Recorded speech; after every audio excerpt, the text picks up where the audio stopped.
What is up, guys? Welcome back to the channel. Mike LaPuma here, the Hulk Hogan of Hulk Hogan Collecting. And on episode 10 of the Look Through series, we have WWF Magazine June 1992. This looks like it's going to be covering all of WrestleMania 8. There we go on the top. WrestleMania 8 exclusive results. Double main event. Of course, it was supposed to be Hogan versus Flair, and they called an audible and had Hogan versus Sid and Macho Man versus Ric Flair. Of course, the return of the Ultimate Warrior. There they are, Hogan and Warrior silhouetted out on the cover with the fireworks in the background. That is a pretty sick cover. Warrior returns, justice will be served. Oh, we just had a business reply card fall out. Let's see what we got here. Save $10 on 12 issues. Sweet. All right, let's look through. All right, let me pick this up here. Get a better angle for you guys. And here we have an advertisement for Coliseum Home Video. You all know how I love that stamp right there for the WrestleMania 8 VHS bonus footage. That was going to be available April 23rd, 1992. That is pretty fast. I mean, I'm not sure the exact date of WrestleMania 8, but it definitely was the first week of April. So how they pumped that out that fast is pretty crazy. All right, let's go to table of contents. We got the Legion of Doom, who of course made their comeback at WrestleMania 8 as well, with a little interview with Mean Gene Okerlund. And let's see what we have here. All right, some more ads, fan club. And then we have Super WrestleMania. This was for the Super Nintendo. I was, of course, a Genesis guy, so I did not have Super Nintendo. I'm sure I played this at my friend's house. That is a sick-looking box right there with Hogan on the cover, Justice, Jake, Taker. That was probably, don't quote me on this because I'm not 100%, but I'm sure that might have been the first video game that Undertaker was in. There's some screenshots. Awesome. Awesome stuff. 4-on-4 Survivor Series match. Wow, that's pretty sick. All right, here we go. Money Inc. around the ring. And then we have the WWF Body Stars. When I first turned the page, I thought that was Sonny at first. Because that looks exactly like the... Sorry, let me switch this. Sorry, guys. There we go. That looks like the exact bathing suit and pose that she would go on to do later on. Damn, that's why I thought it was her. All right, this magazine looks to be minty mint. You know how I like that. A little fan forum with Tatanka. When he first came, he was in the tights and then switched to the, well, the long tights, and then he switched to the short tights. Here we go. This is what is this? This is a Testament. I have no idea what this is. Looks like it's a CD, but I'm not sure for what band. Never heard of them. Write it in the comments below if you know. Brainstorming with Bobby the Brain Heenan and Mr. Perfect. Here's another business card. This one is still attached. Another ad for the magazine. So we have a lot of ads in the first 10 so pages. And here we go. Legion of Doom, LOD, making their return.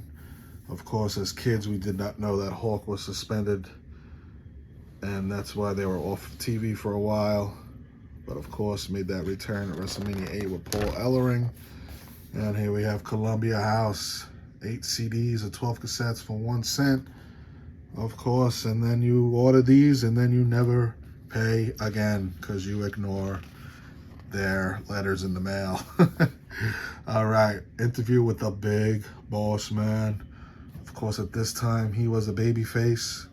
Went from being one of the biggest heels to one of the biggest baby faces. From Cobb County, Georgia, the Big Boss Man. And here we go. WrestleMania 8. What an iconic photo that is. Macho Man clotheslining Ric Flair over the top rope, or did he throw him? I don't remember. One or the other, but what a sick photo. Look at Flair completely upside down. Oh man, what a great match. This match does not get talked about a lot as one of the greatest matches in WrestleMania history. And I mean, as far as I remember, it is a pretty good match. Awesome storytelling with Liz and Ric Flair. He's going to post the big picture on the billboard at the Hoosier Dome. There we go. Macho Man pulling the tights on Flair, getting the 1, 2, 3. Sorry for the glare there, guys. And there's Macho Man and Liz celebrating with those sparkler fireworks that they had in the early 90s. And here is the double main event. This match was a stinker. Hogan, Sid Justice. Probably would have liked to seen Hogan and Flair at WrestleMania just one time. Of course, this is the famous Papa Shango missing his cue, and Sid Justice had a kick out of the leg drop. And here we see the Warrior returning to help out Hogan after he got fired at SummerSlam. What was that? SummerSlam 92, I believe, at Madison Square Garden. Or 91. 91, I believe it was. Yes, because this is 92, so 91. Another great match from this WrestleMania for the Intercontinental title. Face versus face. Bret Hart versus Roddy Piper. With that classic finish there. Piper was going to use the ring bell, I believe it was. It looks like the ring bell. And he didn't, because he was a babyface. What a great match that was. The only title for Piper ever in the WWF. And this was for the tag team titles. Money Inc. versus the Natural Disasters. Not that memorable of a match. Undertaker versus Jake the Snake Roberts. Taker had just become a babyface. And he defeated, of course, Jake the Snake for his second win at WrestleMania. Then you had the 8-man tag. Bossman Slaughter, Hacksaw, and Virgil, R.I.P. versus the Nasty Boys, Mountie and Repo Man. Another stinker, but I like to go back and watch it. Of course, you had Virgil with the face mask. I believe it was Money Inc. broke his nose or something like that. I do not remember. And the opening bout, Tito Santana, El Matador versus Shawn Michaels. A little trivia fact, this was WrestleMania 8, so WrestleMania 7, Shawn Michaels opened up, of course, with the Rockers, with Marty Jannetty against Haku and the Warlord, first match. WrestleMania 8, first match against Tito Santana, and WrestleMania 9, first match against Tatanka. Believe he is the only one to have the opening bout in 3 WrestleManias in a row. We have a little ad for Led Zeppelin.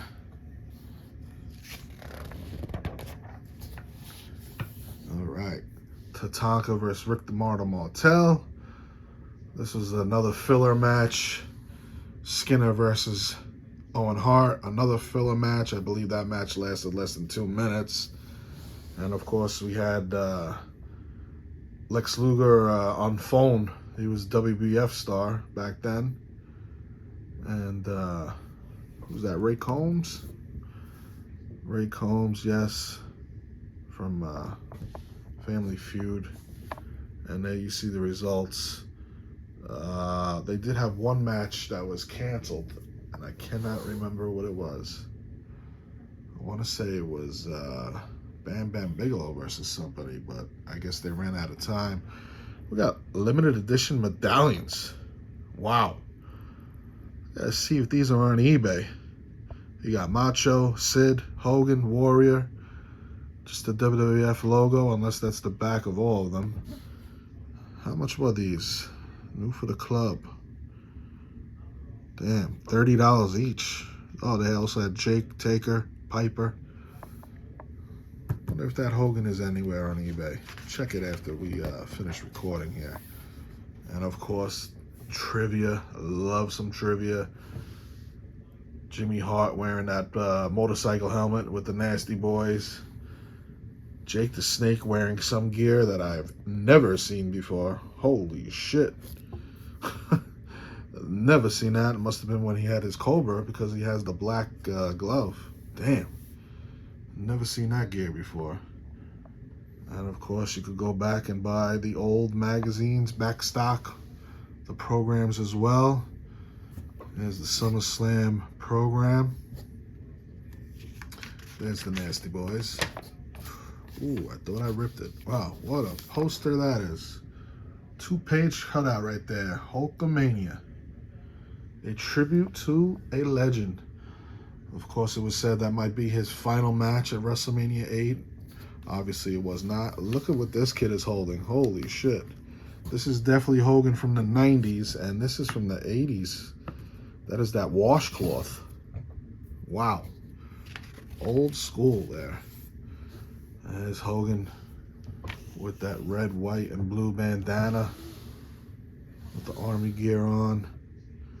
Against Slaughter, WrestleMania 7, Macho Man 5, Andre 3. There's Ric Flair. That must have been a house show. Hogan with the red, white, and blue flag. And of course, Hogan meeting the kids.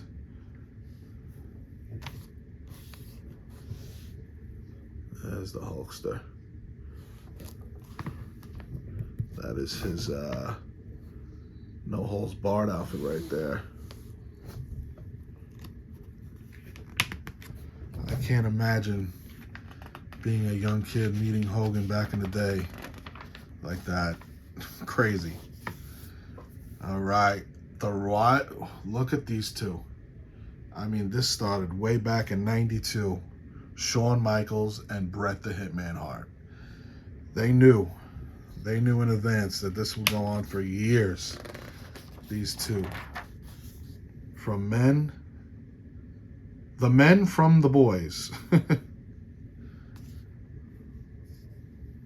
Shawn Michaels with Sensational Sherry. It looks like, who's that? Jimmy Powers right there. Bret Hart versus Ric Flair. Look at this, Psycho Pro. I believe that it looks like the Warrior with no makeup on.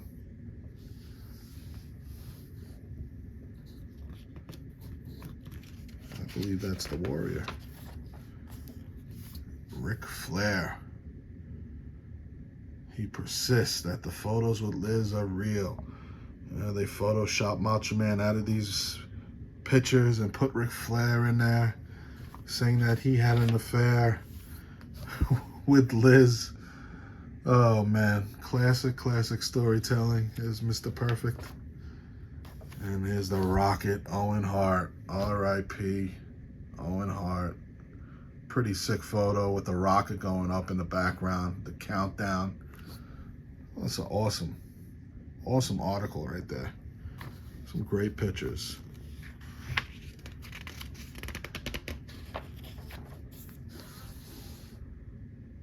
Owen, of course, wrestled in the WWF before that as the Blue Blazer. But back then, they did not say that it was him. And here we go. Family Feud, bringing it all together. That's why Ray Combs was at WrestleMania 8. It was the WWF versus the WBF. There's the Mountie with his shock stick. Jimmy Hart, Sensational Sherry, Nasty Boys. Bobby the Brain Heenan. What a team. Just Brian Knobbs, no Jerry Sags. Gotta go back and see if this is on YouTube.